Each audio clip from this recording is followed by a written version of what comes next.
My name is Batthyany. I'm a professor of theoretical psychology in Budapest, and I've been researching.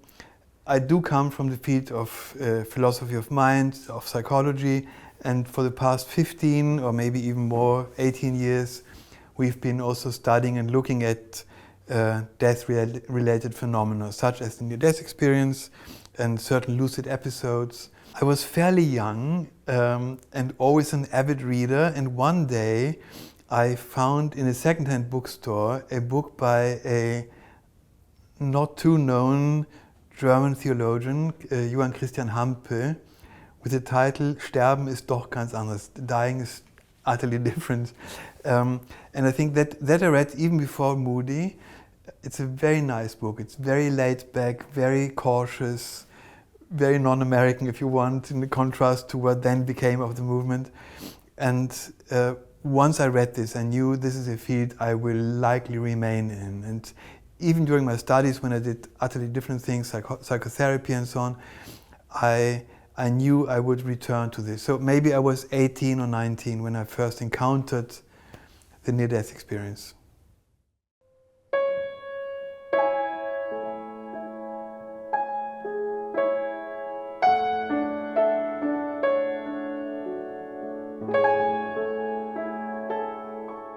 Well, I think what we will find in all likelihood is that many different fields will be occupied.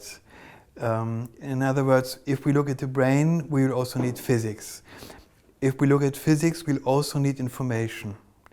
And from there on, it's going to move towards more metaphysical. Because currently we handle matter as if it was something utterly normal. And then comes metaphysical. And I think what we hopefully will discover, with or without the NDE, by the way, just by looking into nature, is how intertwined they are. I mean, it's not that there's nothing trivial, if you want, and even in normal nature. And so that would be my reply. I think we will move towards information, but then comes one important issue. The NDE is not only about information, it's about someone experiencing it from the first-person perspective. Is there a science of the first-person perspective? No. And as long as it is missing, something really crucial is missing in the landscape of science. So maybe the discipline which should uncover and look into the details is still missing. So some aspects will be covered by information. But then once again, somebody has this, it's my information, why is my thought and not yours? Yeah? And for this, I wouldn't know which science currently does exist.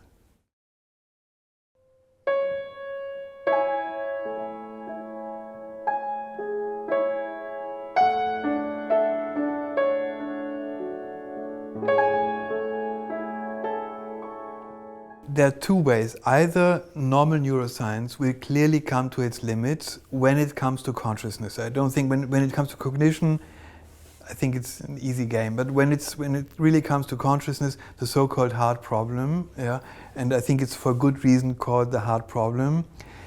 So either neuroscience on its own will say, look, maybe we need another branch. That wouldn't be a paradigm shift, but rather an expansion of the horizon.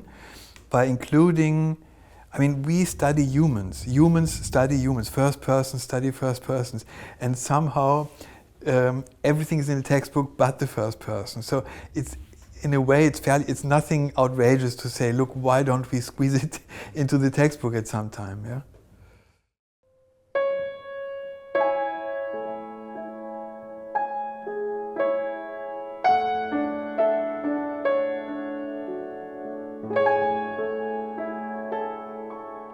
We interviewed about 600 people with near-death experiences because we wanted to study how does cognition look like during the NDE. So not what do people experience, but how do they experience themselves in the world or their world. And I had, I think, a lady who was 82, a really old lady, and very collected and very calm, very elegant, yeah. And when she started talking about her NDE, which she had 40 years when she was 41 or so, 40 years earlier, she was like a child, actually, joyful, radiating. And then almost in tears, she said, ever since life hasn't been so easy, because I couldn't understand why, I couldn't understand my former self, and now I can't understand so well why do we things how we do. And she said, I'm homesick for heaven, ever since. Now I just believe to be homesick means something, to be 82 and say, I want to go back where I once have been, and for 40 years, a constant reminder. I found that very moving, and it's very often when you read NDEs in books or so, it's one thing. When you talk to them, and they're lacking the words, all wants to come out all at once because finally somebody listens to you. It's like music. If you read the score, it's nice, but if you hear it, it's totally different, and it gets a new, like an emergence phenomenon, a new quality or new qualities. Yeah.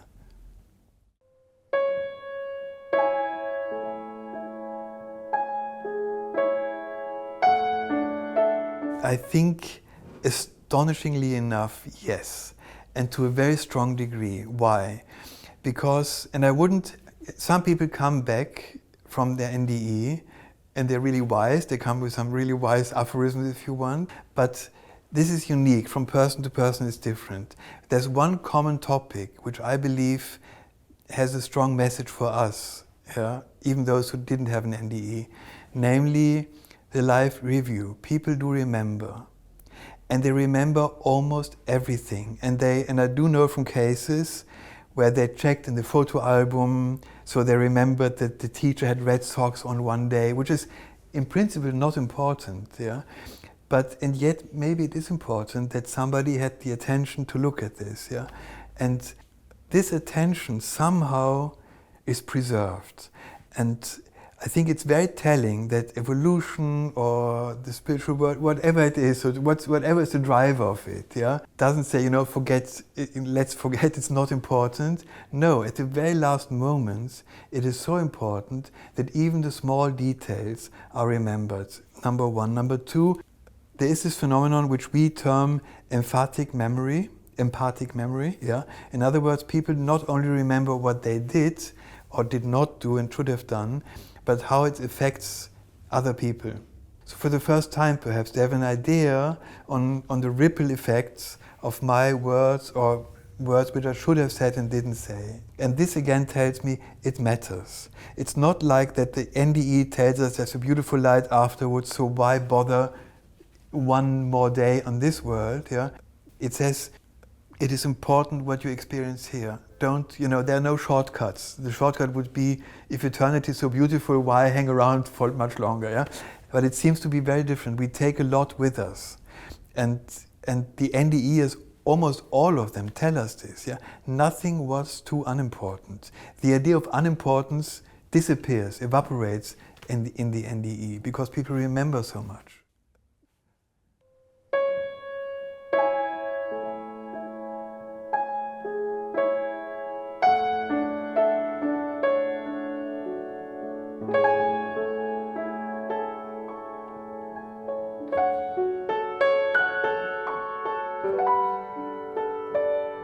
Does the NDE tell us about human personhood? Yes, definitely it does, because it looks. There are two very vulnerable situations: when we are born and when we are dying. Also when we are loving, but this is indifferent. But when we are dying, and what one can do is take different models of the human person. And without the NDE, say, what would you predict if a person is clinically dead and then reanimated, resuscitated? What will he experience? So blunt materialism will, of course, say nothing, because nothing in the neocortex, the hippocampus, all of these important areas for memory and so on are dysfunctional, hypofunctional or dysfunctional. And then there are two other models, or there are many more, but I think all of them do have a non-reductionist touch. In other words, none of the other models, such as idealism, certain types of interactionism and so on, they do not try to explain consciousness through unconscious things or processes. Now, and I think the NDE gives a strong hint towards this. But what I think is also important, that even without the NDE, materialism doesn't do really well when it comes to consciousness. Yeah? Where's the first person? Where's the I experience? And where would science be without the I experience? So I think, yeah, that I would say. And I lean towards, there's one thing, if you do research in this field, and as you also do, I'm sure you know the experience that you talk to someone. If you talk to 2 to 3 NDEs, you get away as a confirmed, sworn-in dualist. Yeah, and then later on, a few days later, you want, yeah, how likely is it, and so on, because it's so, yeah. But I think we are really strange beings, and there's perhaps another, when we talk about personhood, also our vulnerability comes to the fore in these moments. And while it doesn't answer an ontological question, it does answer a relational question. It seems to me very obvious that we as humans are built in such a way that we need each other.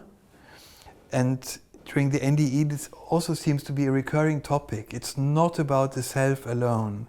It's about the self and the world, the self and the light, the self and other persons, living or dead. Yeah? And I think also this tells us something about our nature. Maybe we shouldn't only look at being, who are we, yeah, but also at who can we become, who, with whom and with what should we relate, in which way, and so on.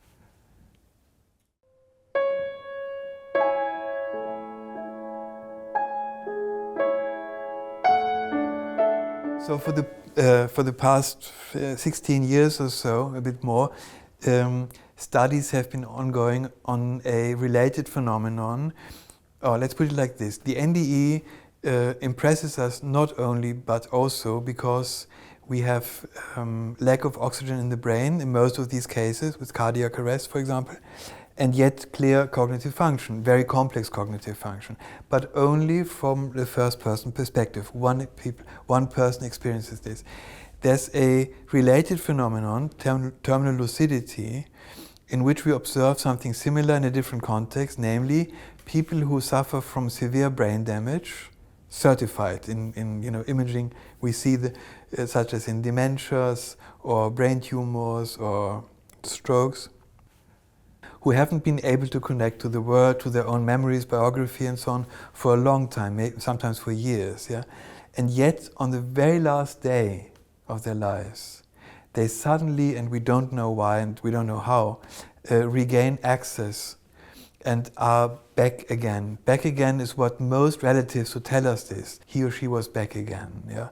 And it's an interesting phenomenon. Why? Because it's observed by witnesses. For the NDE, we have to accept the story of one person being the eyewitness. In our case of terminal lucidity, we have many such witnesses, medical doctors, nursing, caregivers, and so on. And they report, and it seems, I think there are many good reasons to believe that they converge to some extent.